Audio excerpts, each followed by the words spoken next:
En la diapositiva anterior vimos los tipos impositivos efectivos donde se tienen en cuenta todos los impuestos que se pagan, renta, IVA, todos.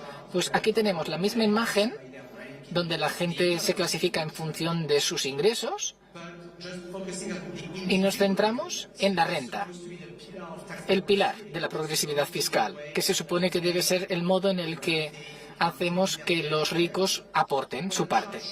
Y lo que demuestra esta diapositiva, esta gráfica, es que el impuesto sobre la renta es progresiva, pero solo hasta un determinado punto. Pasado ese punto, para los súper ricos, el tipo impositivo correspondiente al impuesto sobre la renta baja hasta incluso el 0%. En Países Bajos, 2% en Francia, un poquito más en Estados Unidos, pero en todos los casos baja a unos niveles bajísimos. El impuesto sobre la renta progresivo fue una gran revolución, una revolución democrática. Hace un siglo, a finales del siglo XIX, principios del XX. Se trató de un gran logro. Sin embargo, es una revolución inacabada. Los superricos todavía no se han subido al vagón de los impuestos reales, porque cuando eres muy rico es muy fácil estructurar tu riqueza de manera que dicha riqueza genere una menor carga impositiva, en ocasiones cero. Por ejemplo, hace unos años, en los medios de Estados Unidos, un medio denominado ProPublica, publicaron datos correspondientes a impuestos pagados por millonarios en Estados Unidos como Jeff Bezos, Elon Musk, que pagaban muy poco en impuestos sobre la renta, que declaraban poco. Hubo un año en que Jeff Bezos, uno de los más ricos del mundo, era tan pobre que tenía que pedir prestación familiar y percibió prestaciones. Y no hay nada ilegal, ¿eh? Es así como funciona el impuesto sobre la renta. Si eres capaz, claro está, de poder reportar pocos ingresos, entonces no tendrás que pagar impuestos. Y como CEO de Amazon, él no pagaba nada. Él no tenía un salario. Él instruyó a su empresa a no pagar dividendos tampoco. No vendió acciones. Y por lo tanto, no tuvo ningún beneficio. Así que sus impuestos imponibles eran muy bajos, si bien es una persona muy rica y su ingreso económico es realmente alto. Lo que hemos aprendido a raíz de estos estudios es que el problema no son solo unos casos aislados como Musk o Bezos, es un problema estructural y en muchos sentidos es incluso peor en la Unión Europea que en Estados Unidos, sobre todo debido al uso sistemático de empresas holding en esta Unión Europea. A día de hoy, me gustaría hablar sobre buenas noticias. Es lo que más me interesa y creo que es lo que todos necesitamos. Las buenas noticias son que hay un movimiento internacional para poder abordar este problema. Este movimiento por fin ha dado sus primeros pasos. Lo hizo en 2024, cuando Brasil, que ostentaba la presidencia del G20, introdujo este tema dentro del programa de la agenda del G20. Es el tema de un sistema fiscal efectivo que también grabará a los superricos. Se encargó un informe, se publicó un informe, se entregó en junio de 2024. Este informe explicó el problema que os he resumido hoy y que además describía lo que creo yo es lo necesario, lo racional, la solución necesaria para este problema, que es crear un impuesto mínimo para los superricos. La idea es sencilla y os preguntaréis, ¿por qué no lo hemos hecho ya? Porque parece obvio. Es la idea de que la riqueza extrema, los superricos, tengan que pagar necesariamente un impuesto, o sea, que su estatus venga con obligaciones. Si eres un millonario o un billonario, no tienes derecho a pagar cero impuestos. Y punto. Todo el mundo en el planeta estará de acuerdo con esta constatación, pero no hay ningún principio como este escrito en ninguna ley. Si los billonarios tienen que pagar un importe mínimo de impuestos, la pregunta entonces será, ¿cómo debería computarse? Si el mínimo se computa como una fracción de los ingresos, entonces no funciona tampoco, porque el problema como el de Bezos o el de Musk, es que encontrarán maneras de declarar cero ingresos. Así que este impuesto mínimo debe de computarse como una fracción de la riqueza, que es mucho más difícil de manipular. No es algo tan difícil. Todo el mundo lo puede entender. Cualquiera lo puede entender. Es necesario imponer un impuesto mínimo y tiene que establecerse en función de la riqueza. ¿Cuál debería ser el tipo? ¿Con qué tipo estaríamos de acuerdo todos? Pues obviamente ahí se genera un debate sobre la progresividad que debería existir, pero nadie debería aceptar la posibilidad de que los superricos paguen menos en impuestos que el resto de nosotros. Con un tipo del 2%, un tipo mínimo del 2% sobre la riqueza, ese sería igual al 2%, repito, garantizaríamos que los superricos paguen al menos lo mismo, no más, sino al menos lo mismo que lo haría el resto de la población. ¿Quién puede estar en contra de algo así? Obviamente yo quisiera que los ricos pagasen más. Deberíamos gravarlos a un tipo superior al 2. Al menos yo lo creo de esa manera. Pero es mi opinión. Como persona que ha analizado mucho la desigualdad, las tendencias, el aumento en concentración de la riqueza, y creo que hay muy buenos motivos para que determinemos un tipo superior al 2. Pero lo que me interesa es qué es lo que podemos lograr hoy que sea algo que no ponga freno, algo que todo el mundo acepte. Pues ese 2%. El 2% es algo que no puedes contrarrestar. Porque ese 2% garantiza que los superricos paguen al menos lo mismo en impuestos en relación con sus ingresos que lo haría cualquier otra persona de la población. Así pues, haré mención ahora a un par de aspectos más. Primero,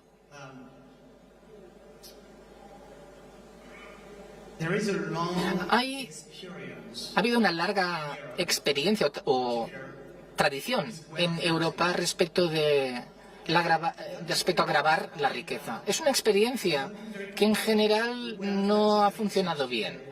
La riqueza que existe hoy y que ha existido en el pasado en países como Francia, Alemania, Suiza o Suecia, y que sigue existiendo en España, Noruega, Suiza, no funciona del todo bien, o no funcionaron muy bien.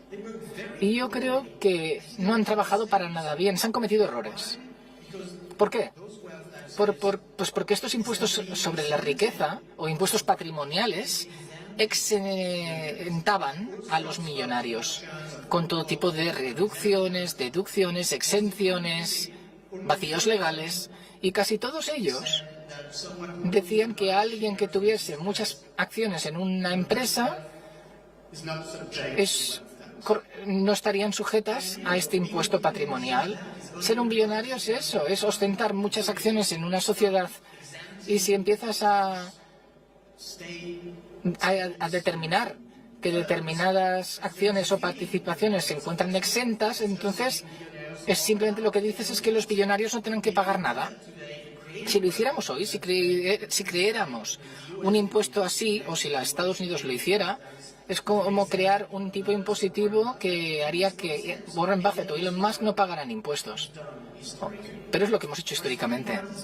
Es importante aprender de los errores del pasado, aprender de esas lecciones y proponer algo que aborde estos problemas, porque podemos echar la vista atrás a la experiencia previa, ver cómo hemos tratado de imponer un impuesto sobre los superricos, no funcionó, y entonces decir, veamos qué errores cometimos y qué solución podemos proponer.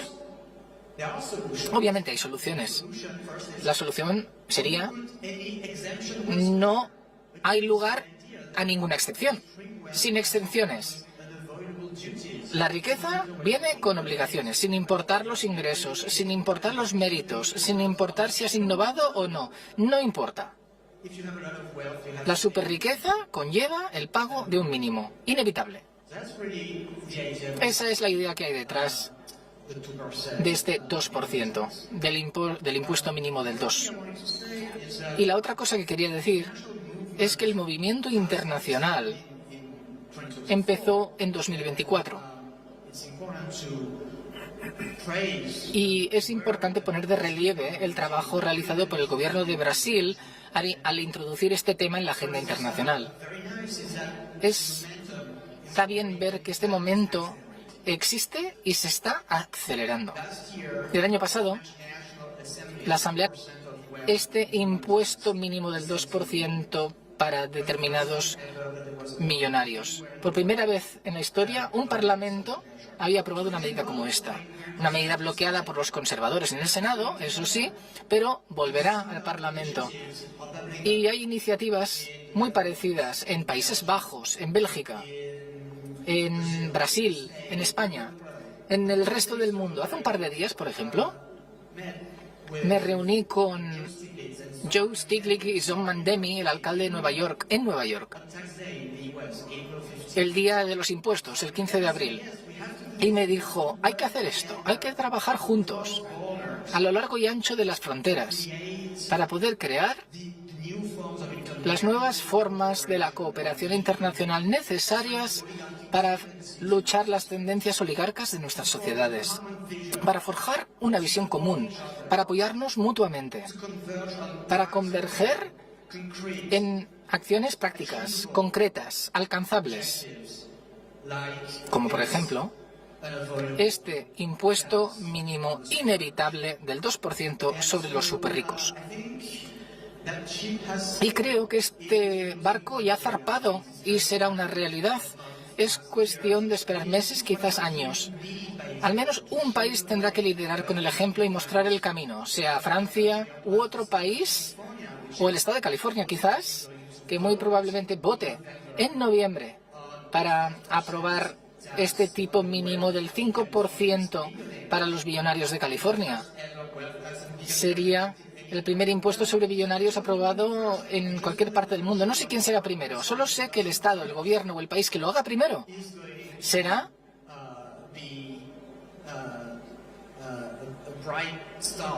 el que haga de estrella polar, que guiará al resto del planeta. Y si iniciamos este movimiento internacional, como ocurrió con el ingreso sobre la renta hace varios años, muchos países empezaron y después se convirtió en el estándar, la norma. Entonces, lo mismo ocurrirá con este impuesto sobre los más ricos. Y me gustaría acabar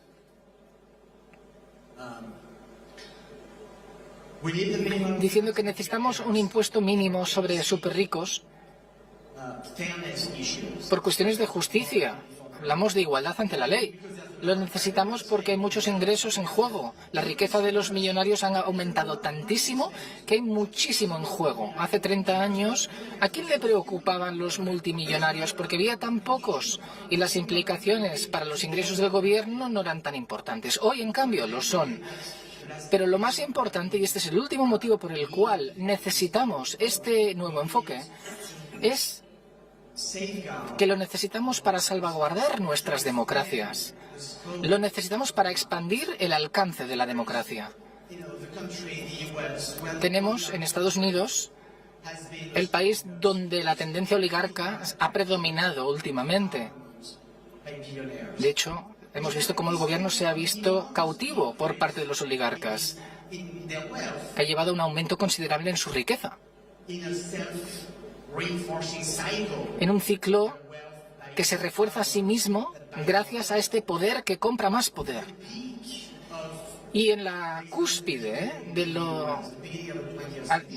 principios del siglo XX, los superricos, los oligarcas del momento, ostentaban el equivalente al 4% del PIB estadounidense.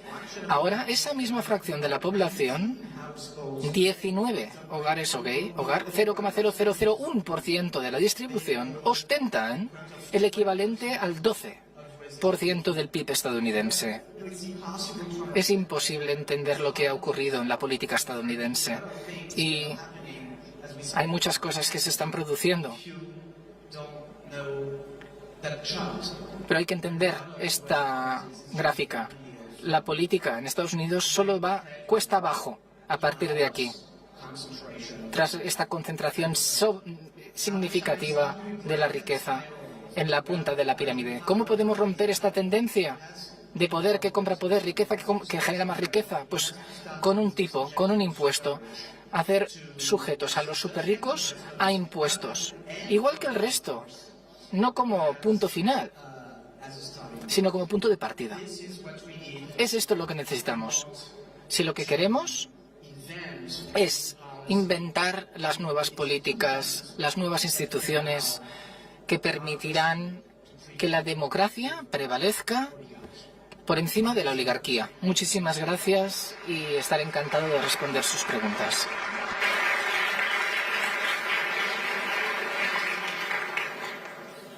Okay, well, thank you so much. Muy bien, muchas gracias. En cuanto a la primera pregunta, en el año pasado, pues es un hecho.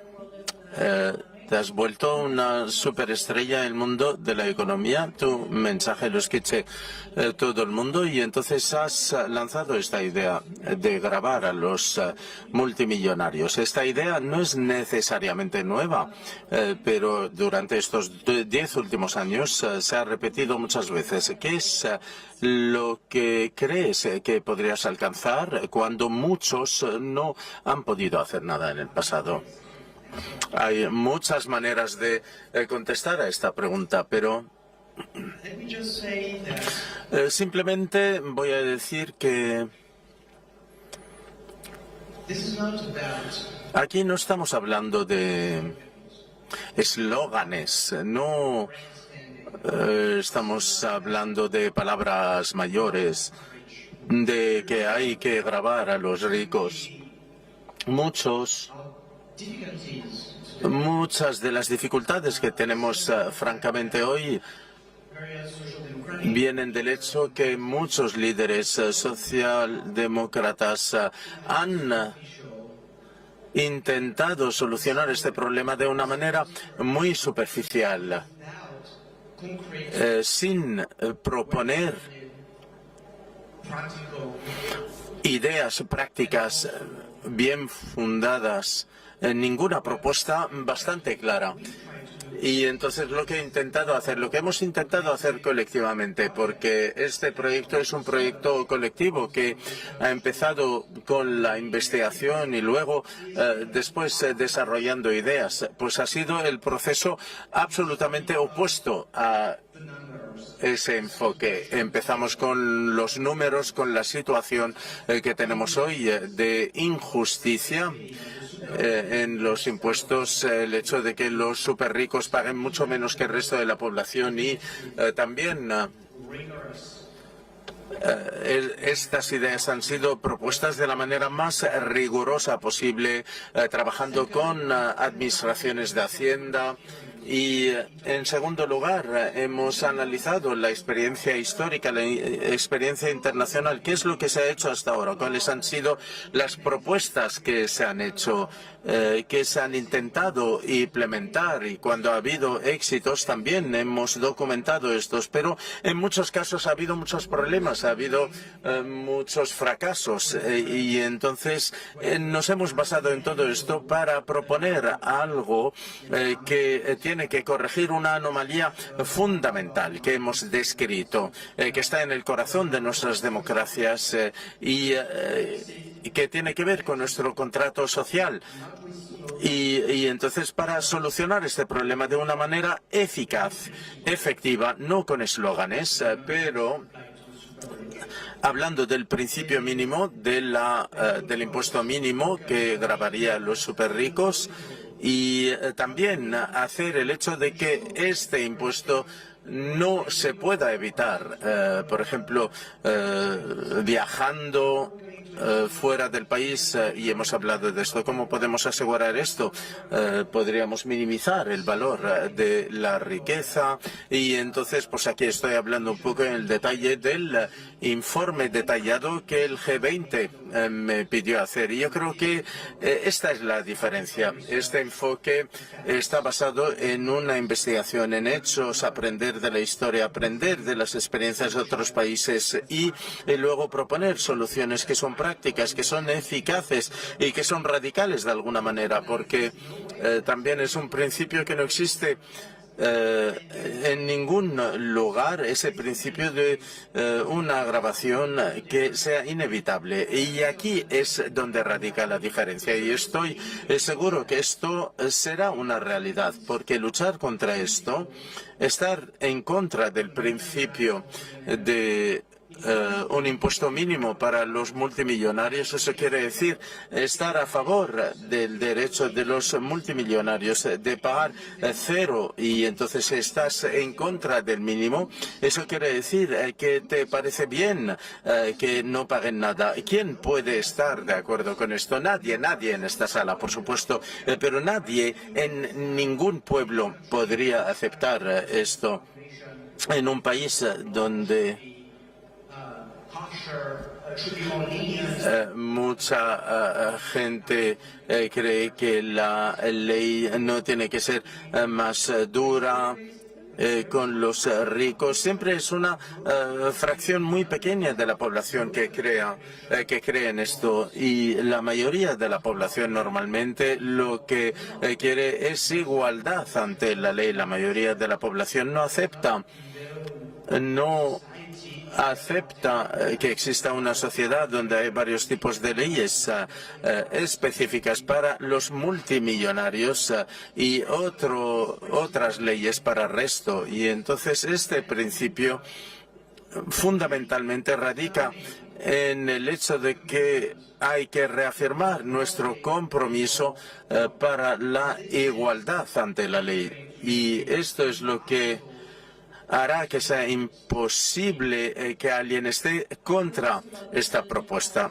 Y también, si he entendido bien, estás diciendo que lo que estoy presentando funcionará, porque no estoy presentando una perspectiva política, pero crees, y son tus palabras, tú crees que lo opuesto podría llevar a un riesgo de una ruptura social, y entonces el funcionamiento básico de la sociedad no funcionaría en el contexto de no aceptación de esta grabación. Yo creo que será de verdad difícil, casi imposible, hacer frente a los desafíos a los que nos enfrentamos si no arreglamos los problemas que he subrayado hoy, porque yo creo que no podemos solucionar todos o casi la mayoría de los problemas gravando a los multimillonarios. Por supuesto, esto puede ayudar, pero necesitamos muchísimo más dinero para la salud, para la educación, para la energía, para la transición energética, para las personas mayores, y no podemos cubrir todo esto con el 2% gravando a los superricos, por supuesto, pero jamás podríamos hacer frente a estos desafíos si no pedimos a los superricos pagar su parte justa. Porque no podemos solucionar estos problemas si no podemos por lo menos implementar nuestros principios más fundamentales de justicia e igualdad ante la ley. Y entonces esto no es suficiente, por supuesto, para solucionar todos los problemas que sufrimos, pero son absolutamente necesarios. Y entonces, ¿quién es una persona súper rica, según tu punto de vista? Porque la definición cambia según a quién preguntamos o dónde estemos. ¿Quién es un súper rico? En el informe que elaboré para el G20, y entonces definí los superricos, las personas que tienen más de 100 millones de euros en riqueza. ¿Por qué? Porque estamos pasando el umbral de la riqueza para evitar el impuesto sobre el rendimiento, pues a través de unas maniobras económicas, etcétera. Es como crear un holding, etcétera. Esto es una definición. Puede haber otras definiciones que se centran en los billonarios, o empezar con 50 millones, 20 millones, pero bueno, cada uno tiene sus argumentos. Pero el umbral de 100 millones no fue elegido al azar, pero porque que este es un nivel muy alto de riqueza en el que el impuesto sobre la renta ya falla. Para gravar a estas personas necesitamos otro instrumento. Para la mayoría de la población, bueno, el impuesto sobre el rendimiento pues funciona más o menos bien. Pero hasta cierto punto, si queremos asegurarnos que por más allá de 100 millones de dólares las personas no pagan lo justo, necesitaremos otra forma de grabación que está basada en la riqueza. Pero yo quiero hacerte algunas preguntas antes de abrir la posibilidad al público. Algunas personas dicen que no están de acuerdo en absoluto con la definición de los superricos y los billonarios, porque dicen que mi riqueza está estrictamente conectada a la al trabajo de mi compañía, al valor que le ha dado este mercado, que está ligada con la innovación, etcétera. Y entonces la idea de riqueza está conectada con un desempeño, y entonces que el mercado ha decidido libremente que este es el valor de la compañía. Bueno, pues yo insisto que la riqueza extrema siempre es real, pues la idea de que la riqueza es virtual, que solamente existe en papel, es un cuento que cuentan los multimillonarios para decir no podéis grabarme, no deberíais grabarme, porque esto no existe. Pero sí que existe. Pero te voy a dar un ejemplo. Es un ejemplo importante, bastante famoso, conocido. En el 2019-2020 hubo muchos debates en los Estados Unidos sobre la grabación progresiva sobre la riqueza.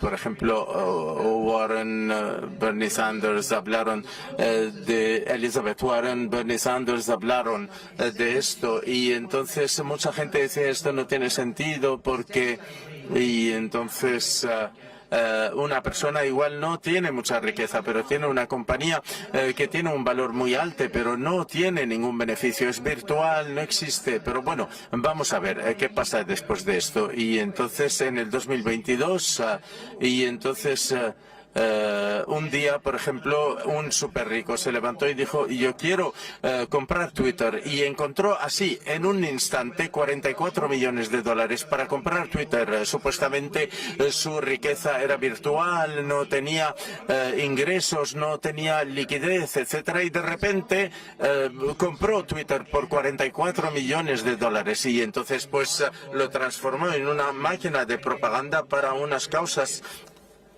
ideológicas y para también ayudar a Trump, y entonces llegó a ser ministro en Washington D.C. y entonces también para poder limitar la libertad. Y entonces ¿quién me puede decir que esto es virtual? Esto está afectando a millones de personas, no solamente en los Estados Unidos, sino que en todo el resto del mundo. Y entonces la extrema riqueza siempre se traduce en un poder extremo. Algunas personas eligen usarla o no, pero pueden elegir usarla. Pero no existe una cosa como un billonario, multimillonario virtual. Y entonces una pregunta, por supuesto vas a tener reuniones con líderes aquí mañana, y entonces decías que te gustaría saber quién será el primero en avanzar, y entonces en la OCDE, en el G7, hay muchas personas que dicen que tienen miedo de ser los primeros, o si no, dicen para ser funcionales tenemos que tener una coalición, un país solo no lo puede hacer. Y entonces esto es posible. ¿Cuál sería el mensaje que dirías? Las que dicen es una muy buena idea, pero solamente lo podemos hacer si lo hacemos todos juntos a nivel de la Unión Europea, a nivel mundial, son las personas que no quieren hacer nada. Vamos a ser sinceros, aquí a nivel de la Unión Europea necesitamos la unanimidad de los 27 países sobre cualquier política de grabación que jamás podría existir en el futuro posible. Y no hablemos del nivel internacional. Pero lo que es importante de entender es que cualquier país solo podría aplicar este impuesto de una manera efectiva. El único riesgo es el que del que tú hablaste, que es la migración de la persona para eludir el pago de los impuestos. Pero hay una solución. La solución es que los países sigan gravando a los multimillonarios después de que se hayan ido, después de 10, 15 años.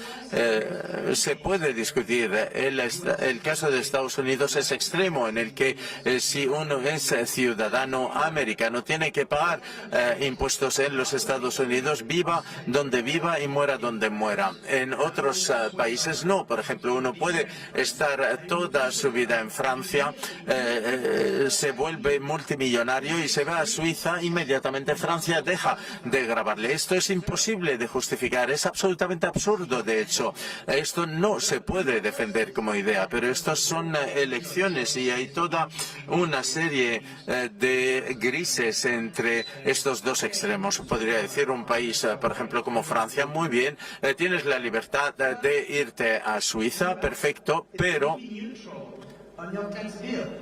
esto no va a tener un efecto neutro sobre tus impuestos. Durante 10 años, 15 años seguirás pagando, no hasta tu muerte, como en el caso de Estados Unidos, pero esto reducirá la motivación, los incentivos de irse a otro país por razones fiscales. Pero incluso si se van a otro país, esto no tendrá una diferencia para la persona que se ha ido ni para la hacienda del país, porque seguirá pagando sus impuestos. Y entonces ahora pues la evasión fiscal, la competición, no existe nada como la gravedad. Son elecciones que hacemos. Elegimos aceptarlas o luchar contra ellas. Si hay pregunta por parte del público, ahora es el momento de hacerlas. Tenemos tiempo para 2 preguntas. La primera.